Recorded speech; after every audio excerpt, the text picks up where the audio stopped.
πυροβολική καταστροφή 9 Αυγούστου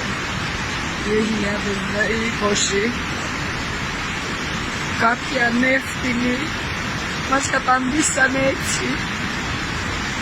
Έλεος, έλεος, έλεος. Θα γίνουμε ένα με τη θάλασσα. Δεν υπάρχει αυτό που ζούμε. Καταστροφή μεγάλη. Πόσο θα αντέξουμε τα σπίτια μας. Πόσο θα αντέξουμε. Κοιτάξτε το τι γίνεται. Κοιτάξτε το τι γίνεται. Ισοπεδώθηκαν όλα.